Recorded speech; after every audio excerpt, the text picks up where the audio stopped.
دلته د بلخ صنعتي پارکونو کې د دیګ جوړولو د لسګونو کارخونو څخه یوه چې د المونیمو په ویلې کولو سره په ورځني ډول تر سلو زیات د بخار دیګونه تولیدوي.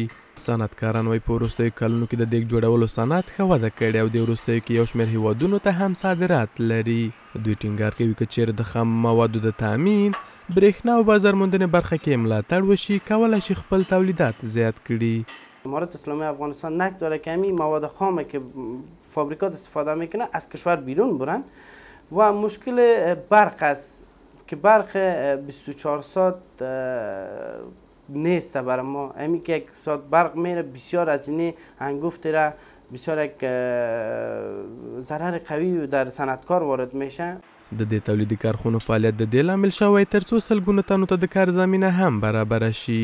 یو شمېر دغه کارګران باور لري چې له کورنیو تولیداتو څخه ملاتړ کولی شي د کورنیو تولیداتو په زیاتوالي او د کیفیت ښه والي کې مرسته وکړي.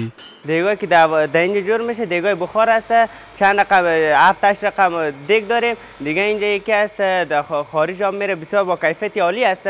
دیگه از دیگای خارجی هم که قیمتش ارزان است، هم کارش بالاتر است از او که. خواستم هم از حکومت و هم از مردم از حکومت حمایت کنن شرکت ها را تا که دیگه به رونق برسه و ازشان چی کنن حامیشان باشه.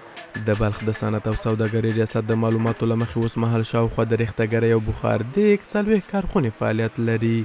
په همدې حال کې د بلخ د صنعت او سوداګرۍ ریاست مسئولین د کورنیو تولیداتو څخه د ملاتړ لپاره له هڅو خبر ورکوي. در ولایت بلخ بالاتر از 40 فابریکه ریختگری یا دیگ بخار است که لله الحمد بسیار خوب فعالیت داره و قرار معلومات ما صادراتش هم نسبت به دیگه اقلام بالاتر و پیشتر بوده. امارت اسلامی و خود ریاست صنعت و تجارت از برادران فابریکایشان حمایت میکنه و حمایت کردیم. فضای اشتغال ظاهر برشان مساعد ساختیم. د صنعتکارانو په خبره د بلخ په ورته کارخونو کې د ژر پخونکو بخار دیګونو د تولید ترڅنګ دیګ او د ماشین آلاتو کامیابه پروژې هم تولیدیږي.